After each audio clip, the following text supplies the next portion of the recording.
आज हम लोग क्लास 10th का chapter metal and non metals की ओर चलते हैं।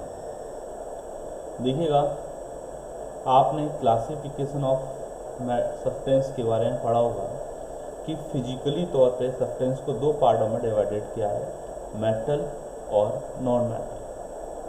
फाइन। तो इस तरीके से हम देखते हैं सब्सटेंस की दो प्रॉपर्टीज होती है, एक फिजिकल प्रॉपर्टीज और एक chemical properties.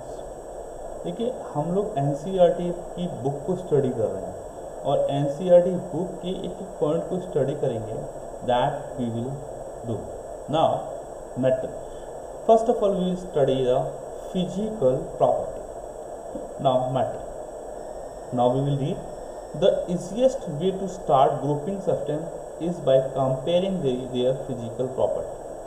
Let us study this with the help of the following activity for performing activity 3.2, 3.1 to 3.6. Collect the samples of following metal: iron, copper, aluminium, magnesium, sodium, lead, zinc and any other metal that is easily available. आप कुछ metals को, substance को collect करिएगा और उनके हम physical properties की study करने जा रहे हैं। और जैसे कि सब्सटेंस हैं, आयरन है, कॉपर है, aluminium, magnesium, sodium, lead, zinc, इन सबको आप कलेक्ट करें। Activity 3.1, take samples of iron, copper, aluminium, magnesium, note the appearance of each sample. Clean the surface of each sample by rubbing them with the sandpaper and note their appearance again. Metal in their pure state having a shining surface, this property is called metallic cluster. देखिएगा, आप iron ले लीजिएगा, copper ले लीजिएगा, aluminium ले लीजिएगा, magnesium ले लीजिएगा और इनकी सरफेस को सैंड पेपर से क्लीन करें तो आप देखेंगे इनकी सरफेस चमकदार होती है। जो मेटल चमकदार होते हैं उनको हम लस्टर कहते हैं और इस प्रॉपर्टी को मेटलिक क्लस्टर्स कहते हैं। ठीक, देखिए तो अब यानी कि मेटल्स की एक प्रॉपर्टी है कि मेटल कैसे होते हैं, लस्टर्स होते हैं, चमकदार होते हैं। Now activity 3.2, take small pieces of iron, copper, aluminium, magnesium, try to cut these metal with the sharp knife and note your observation. Hold a piece of sodium metal with a pair of tongue. All caution: always handle sodium metal with care. Dry it by passing between a fold of filter paper. Put in watch glass and try to cut it with knife. What do you observe? You will find that metal are generally hard. The hardest varies from metal to metal. यानी कि आप various metals को ले लीजिएगा और with the help of knife से काटने की कोशिश करिएगा तो आप देखो जो जनरली जो मेटल्स होती हैं उनकी अपीयरेंस कैसी होती है, हार्ड होती है। यानी कि दैट उनकी टेंसिल स्ट्रेंथ वेरी हार्ड होती है, वो मजबूत होते हैं। इसलिए लोहे का उपयोग हम बड़े बड़े पुल बनाने के लिए, कंस्ट्रक्शंस करने के लिए यूज़ करते हैं। यानी कि जो मेटल्स होते हैं वो कैसे होते हैं, हार्ड होते हैं। लेकिन कुछ मेटल जैसे मरकरी है, मरकरी मेटल कैसा है, एक लिक्विड है। मरकरी मेटल कैसा है, लिक्विड है। और सोडियम और पोटेशियम जनरली ये मेटल सॉफ्ट मेटल है कि इजीली इसको हम कट कर सकते हैं with the help of knife. Now activity 3.3, take pieces of iron, zinc, lead and copper. Place any one metal on block of iron and strike it 4 or 5 times with a hammer. What do you observe? Repeat with other metal. Record the change in the shape of this metal. अब activity 3.3 में क्या है कि आप metals को ले लीजिएगा और with the help of hammer उसको स्ट्राइक करिएगा, उसको मारिएगा तो आप देखो मेटल एक पतली सी चादर के रूप में बन जाते हैं जिसको हम मैलाबिलिटी कहते हैं। यानी कि मेटल जब मेटल्स एक सीट के अंदर कन्वर्ट हो जाते हैं with the help of hammer तो इस प्रॉपर्टी को हम मैलाबिलिटी कहते हैं। अब गोल्ड और silver most malleable metal. Now Now activity 3.4 list the metal whose value you have seen daily life. अब देखिए कुछ वायर जैसे गोल्ड है, एल्युमिनियम है, सिल्वर है, इनके हम पतले पतले तारों में बना सकते हैं, ठीक है, पतले पतले तारों में इनको हम कन्वर्ट कर सकते हैं। तो इस प्रॉपर्टी को डक्टिलिटी कहते हैं। देखिएगा, the ability of metal to draw into thin wire is called ductility. Metals की वो प्रॉपर्टी जिसमें मेटल को पतले पतले तारों के अंदर कन्वर्ट किया जा सकता है, तो उस प्रॉपर्टी को हम डक्टिलिटी कहते हैं। Now gold is the most ductile metal. You will also surprised to know that a wire of about 2 km length can be drawn from 1 gram of gold. Gold हमारा मोस्ट डक्टिबल मेटल है, यानी कि 1 gram gold से हम 2 kilometre लंबा तार बना सकते हैं। नाउ अब एक्टिविटी 3.5 पे आते हैं। टेक एन एल्यूमिनियम और copper wire, clamp this wire on the stand as show in the figure. ऐसे हमें लगाना है। Heat the wire with a spirit lamp, candle or burner near the placed clamp. What do you observe? After some time, note your observation does the metal wire melt. The above activities show that metal are good conductor of heat, have high melting point. The best conductor of heat are silver and copper. Lead and mercury are complete poor conductor of heat. देखिए, ये activity हमने ली है और हमने इसमें metal का wire ले लिया और इस पे हमने पिंस को with the help of wax connected कर दिया, और हम इसको जब इसको गर्म करते हैं तो व्हाट विल बी सी कि वो बैक्स मेल्ट हो जाता है। तो हम ये कह सकते हैं कि जो मेटल्स होते हैं वो हीट के कंडक्टर होते हैं, यानी कि कंडक्टर माने यानी कि मेटल्स के अंदर इजीली हीट मूव कर जाती है, इजीली हीट ट्रांसफर हो जाती है, तो इसलिए हम उसको कंडक्टर्स कहते हैं। द बेस्ट कंडक्टर हमारा आता है सिल्वर एंड कॉपर। लेड और मर्क्यूरी हमारे ये पुअर कंडक्टर ऑफ हीट होते हैं। आप देखिएगा, नेक्स्ट एक्टिविटी है activity 3.6 setup electric circuit as show in figure 3.2। एक हमें इलेक्ट्रिक सर्किट बनाना है। ये हमारी बैटरी है, ये हमारा ये बल्ब है यानी load, this is the switch, और ये हमारा क्लाइंट। नाउ जब इस क्लाइंट को हम जोड़ देते हैं तो व्हाट विल बी हैपन, इसके अंदर इलेक्ट्रिसिटी फ्लो होती है और बल्ब हमारा ग्लो होने लगता है। यानी कि हम ये कह सकते हैं कि मेटल्स के अंदर इजीली इलेक्ट्रिसिटी फ्लो होती है, तो इसलिए they are the conductor of electricity. They are the conductor of electricity. Now आपने मेटल्स की प्रॉपर्टीज को पढ़ा। मेटल्स मेलेबल्स होते हैं, मेटल डक्टाइल होते हैं,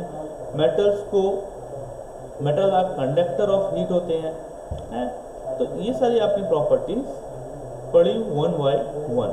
नाउ तो these are the metals, these are the properties of metal. इसके ठीक विपरीत, ठीक अपोजिट मेटल्स, नॉन मेटल्स की प्रॉपर्टीज होती हैं। ध्यान देने वाली बात है, मेटल्स कहते होते हैं मेटल की सरफेस शाइनी होती है, मेटल शाइन नहीं होती, ठीक है, हार्ड होती है, इनकी सरफेस हार्ड होती है, स्टेंसिस्टन हार्ड होती है, ये मेलेबिलिटी शो करते हैं, ये डक्टिलिटी शो करते हैं, ये कंडक्टिविटी और इलेक्ट्रिसिटी और हीट करते हैं, और सोनिटी यानी कि मेटल को जब किसी दूसरे मेटल से टच किया जाता है तो उसके अंदर साउंड प्रोड्यूस हो जाती है, तो इस प्रॉपर्टी को सोनिटी कहते हैं। Now we come on the point non-metal. Now we will read, in the previous classes you have learned that there are few non-metal as compared to metal. Some of examples of non-metal: carbon, sulfur, iodine, oxygen, hydrogen. The non-metal are neither solid or gases except bromine, which is liquid. देखिए ना,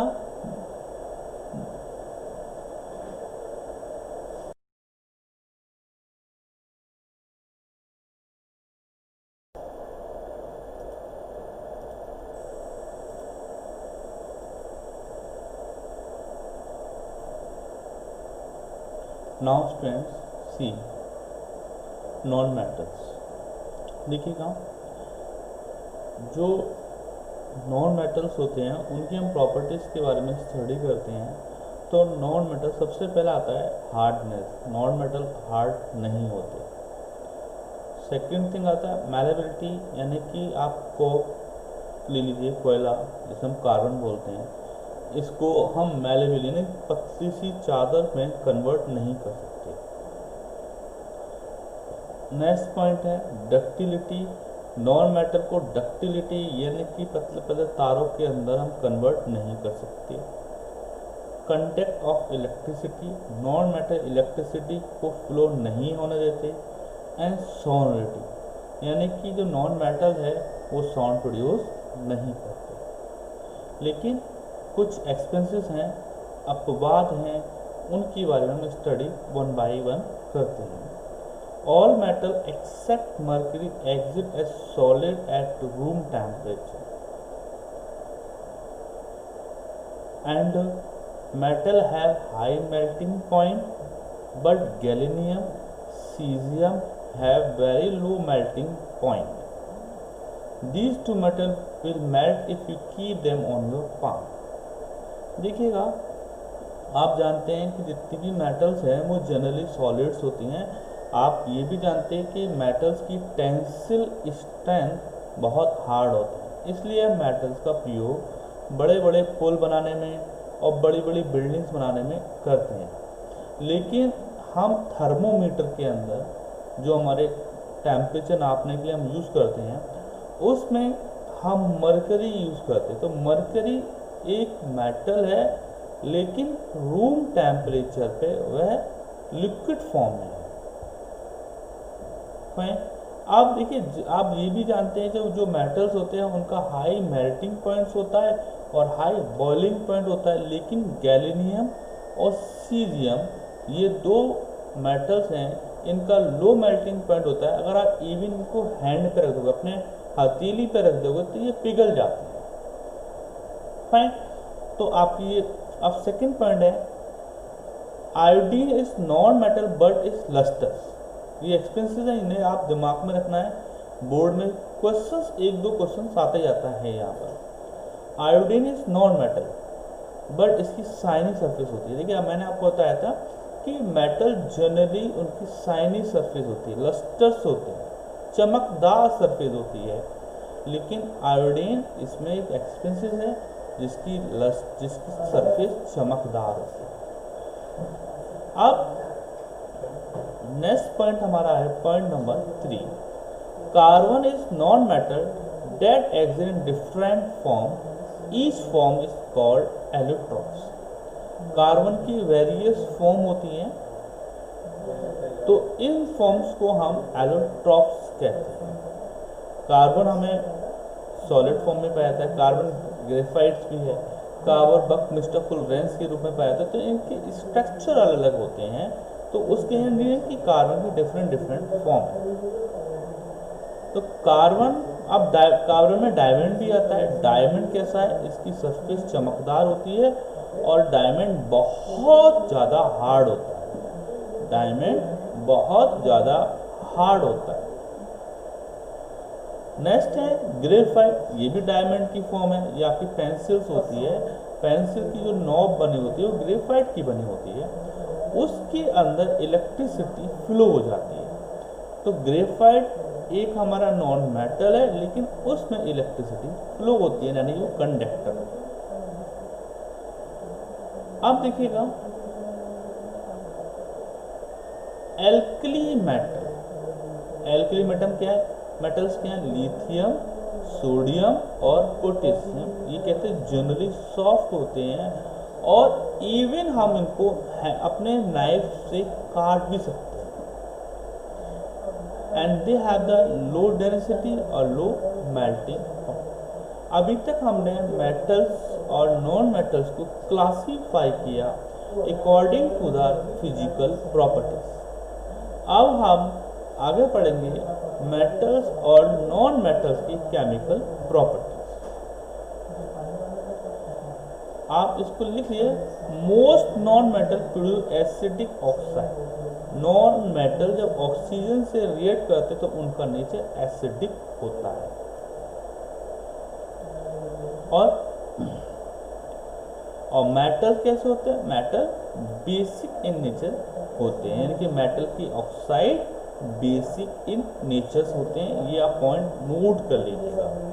non metal के oxide acidic होते हैं और metal के oxide base होते हैं।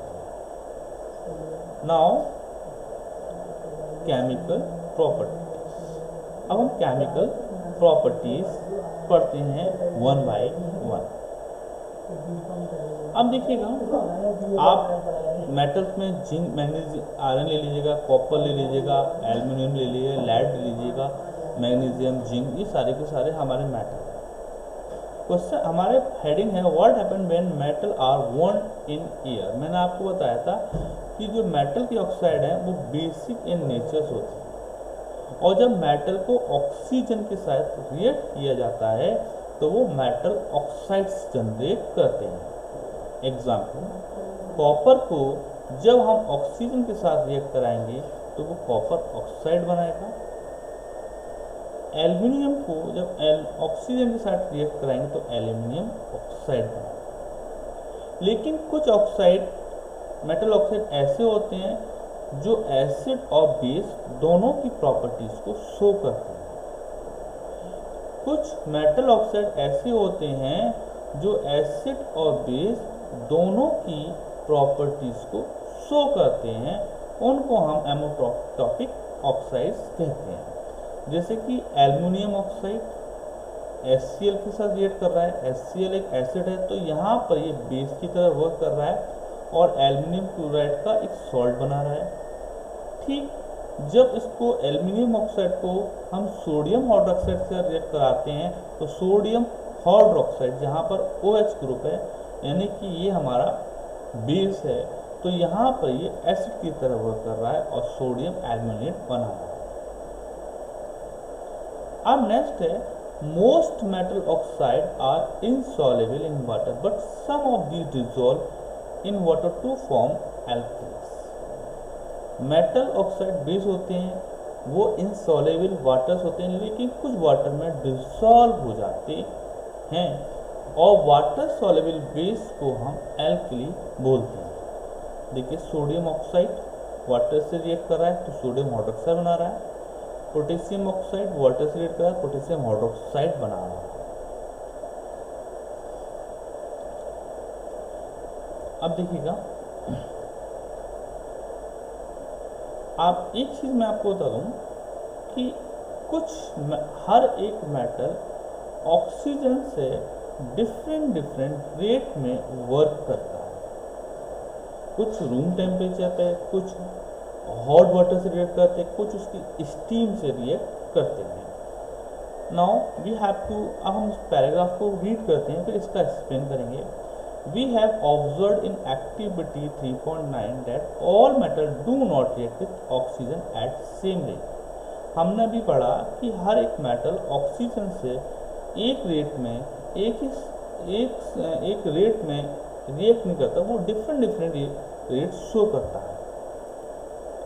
अब डिफरेंट मेटल्स और different reactivity toward oxygen. Metals such as potassium, sodium react vigorously, they can catch fire if we kept in open। अब देखिएगा, ये सोडियम और potassium are very reactive metal. जब इनको हम ऑक्सीजन की प्रेजेंस में रखते हैं तो इजीली उसमें आग लग जाती है, यानी कि ये एक्सोथर्मिक रिएक्शन होती हैं। तो यानी कि ये मेटल इजीली ऑक्सीजन से रिएक्ट कर सकता है। इसलिए हम सोडियम और पोटेशियम को मोस्टली कैरोसिन ऑयल में डुबो के रखते हैं, यानी कि प्रिवेंटेशन ऑफ ऑक्सीजन हम लोग करते हैं। Now at ordinary temperature the surface of metal such as magnesium, aluminium, zinc, lead are covered with thin layer of oxide. The protective oxide layer prevent the metal from further oxidation. अब देखिए जैसे हमारे metals हैं, magnesium है, aluminium है, zinc है, जब इनकी सरफेस शाइनी होती है तो ये क्या ऑक्सीजन से रिएक्ट करके इनकी सरफेस ब्लैकिश हो जाती है, यानी कि एक ऑक्साइड की अपनी ऊपर लेयर चढ़ा देते हैं जिसके द्वारा वो दोबारा अगेन वो ऑक्सीजन से रिएक्ट नहीं हो पाते हैं, फर्दर ऑक्सीडेशन नहीं हो पाता। ऑक्साइड की जो लेयर होती है वो दोबारा ऑक्सीजन से रिएक्ट करने को प्रिवेंट कर देती है। Next, iron does not burn on heating but iron film burn bigger than speaker in the flame of one. देखिए आयरन इजीली वाटर से रिएक्ट नहीं करता, लेकिन उसको स्टीम से रिएक्ट करा जाए तो इजीली वो रिएक्ट करता है। Now copper does not burn but hot metal coated with black colored layer of copper oxide, silver and gold do not react with oxygen even at high temperature.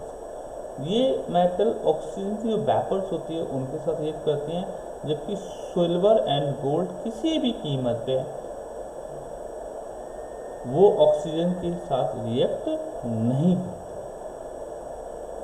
अब देखिएगा next point है what happen when metal react with water.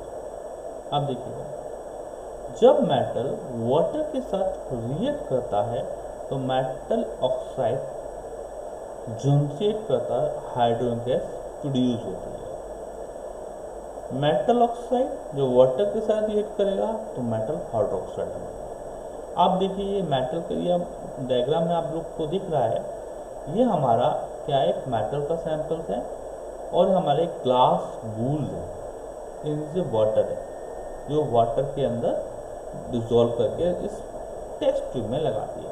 अब हम इस test tube को गर्म करते हैं। ये हमारे कॉर्क है, ये हमारे डिलीवरी ट्यूब्स हैं, ये हमारे वाटर्स हैं, ये और देखिए इसमें बबल्स जो जनरेट हो रहे हैं वो हाइड्रोजन गैस की जनरेट।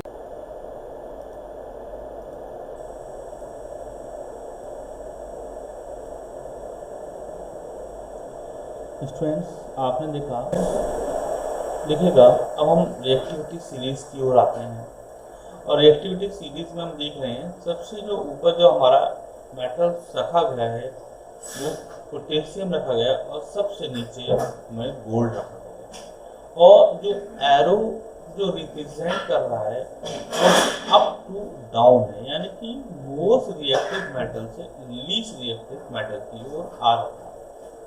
यानी कि जो मेटल सबसे ऊपर है वो सबसे ज्यादा रिएक्टिव है, ठीक उसके नीचे कुछ सोडियम आती है, यानी कि सोडियम पोटेशियम से कम रिएक्टिव है। फिर आता है कैल्शियम, कैल्शियम सोडियम से कम रिएक्टिव है, यानी कि जो जैसे जैसे हम नीचे आते जाएंगे वो ये क्या है उनकी रिएक्टिविटी डिक्रीज होते जाएगी। ध्यान देने वाली बात है कि जो ऊपर वाली मेटल्स है वो हमेशा नीचे वाली मतलब लेस रिएक्टिव मेटल को डिस्प्लेस कर देते हैं उनके सॉल्यूशन से, और लेस रिएक्टिव मेटल कभी भी हाई रिएक्टिव मेटल को डिस्प्लेस नहीं कर सकते। तो ये टेबल्स आपको याद करनी है केमिकल रिएक्शंस के लिए, it is very important. Now come on the point how do metal and non metal react. देखिए जैसे कि हमने पढ़ा है कि आपने इनर्ट गैसेस पढ़े हैं। इनर्ट गैसेस वो गैसेस होती हैं जिनकी outer most shell completely filled होती है, जिनको हम ऑक्सीड कहते हैं। यानी कि एक कंडीशन है कि हमारे कोई भी सब्सटेंस अगर कंप्लीटली फिल्ड है तो उसकी आउटर मोस्ट सेल में 8 इलेक्ट्रॉन होना चाहिए। अगर उसकी आउटर मोस्ट सेल में 8 इलेक्ट्रॉन है, इट्स मीन कंप्लीटली फिल्ड है। वो इनर्ट इसलिए कि वो किसी से रिएक्शन नहीं करता। और जनरली ये देखा गया है जो मेटल्स होते हैं उनकी आउटर मोस्ट सेल में 1, 2 और 3 इलेक्ट्रॉन पाए जाते हैं, और जो नॉन मेटल होते हैं उनकी आउटर मोस्ट सेल में 5, 6, 7 इलेक्ट्रॉन पाए जाते हैं। तो दोनों ही सब्सटेंस अपनी आउटर मोस्ट सेल को कंप्लीट करना चाहते हैं। दोनों ही सब्सटेंस अपनी आउटर मोस्ट सेल में 8 इलेक्ट्रॉन करना चाहते हैं एक्सेप्ट हाइड्रोजन। देखिए ये हमें इलेक्ट्रॉनिक कॉन्फ़िगरेशंस की टेबल है, जिसमें जो इनर्ट गैसेस हैं, हीलियम है, नियोन है, आर्गन है, ये इनके एटॉमिक नंबर है और इनकी सबकी आउटर मोस्ट सेल में 8 इलेक्ट्रॉन है एक्सेप्ट हीलियम। हीलियम की आउटर मोस्ट सेल में 2 इलेक्ट्रॉन है, ये कंप्लीटली फिल्ड है। ठीक मैनर में हम मेटल्स की ओर आते हैं। मेटल्स की आउटर मोस्ट सेल में इलेक्ट्रॉनिक कॉन्फ़िगरेशन की आउटर मोस्ट सेल में 1 2 3 1 and 2 electrons. Now we come on the non-metal. Non-metal के आउटर मोस्ट में 5 6 7 5 6 7, लेकिन जिनकी आउटर मोस्ट में 4 इलेक्ट्रॉन्स होते हैं वो मैक्रोइड्स होते हैं, यानी जो मेटल और नॉन मेटल, मेटल्स और नॉन मेटल के दोनों की प्रॉपर्टी शो करते हैं। अब हम देखते हैं कैसे रिएक्ट करते हैं। देखिए सोडियम को हम एग्जाम्पल लेते हैं और सोडियम की outer most shell electronic configuration 2 8 और 1, ये अपने एक इलेक्ट्रॉन को इजीली रिएक्ट करेगा, लूज कर देगा, रिजेक्ट कर देगा, तो इसका इलेक्ट्रॉनिक कॉन्फ़िगरेशन होगा 2,8। सेम मैनर हम क्लोरीन की ओर देखते हैं। क्लोरीन का इलेक्ट्रॉनिक कॉन्फ़िगरेशन 2 8 7, यानी कि सोडियम अपने आउटर मोस्ट सेल को कंप्लीट करने के लिए एक इलेक्ट्रॉन को रिजेक्ट करना चाहता है और क्लोरीन अपनी आउटर मोस्ट सेल को कंप्लीट करने के लिए एक इलेक्ट्रॉन को एक्सेप्ट करना चाहिए। जैसे ही सोडियम ने एक इलेक्ट्रॉन को रिजेक्ट किया तो सोडियम कैटायन बना और क्लोरीन ने जैसे ही अपने आउटर मोस्ट सेल को कंप्लीट करने के लिए एक इलेक्ट्रॉन को एक्सेप्ट किया, ये क्लोराइड आयन बना। तो ये हमारा इस तरीके से सोडियम क्लोराइड एक कंपाउंड बना और इनके बीच में कौन सा बॉन्ड है? आयनिक बॉन्ड, यानी कि मोस्ट स्ट्रॉन्ग इलेक्ट्रोस्टैटिक फोर्स इनके बीच में लगा हुआ और ये एक दूसरे से जुड़े हुए। सेम मैनर हम मैग्नीशियम की ओर आते हैं। मैग्नीशियम की आउटर मोस्ट सेल में 2 इलेक्ट्रॉन है, यानी कि इसका इलेक्ट्रॉन के साथ 2 8 2, यानी कि ये 2 इलेक्ट्रॉन को इजीली रिजेक्ट कर देगा और क्लोरीन की आउटर मोस्ट सेल में इलेक्ट्रॉनिक कॉन्फ़िगरेशन 2 8 7, यानी कि ये एक इलेक्ट्रॉन को एक्सेप्ट करना चाहता है।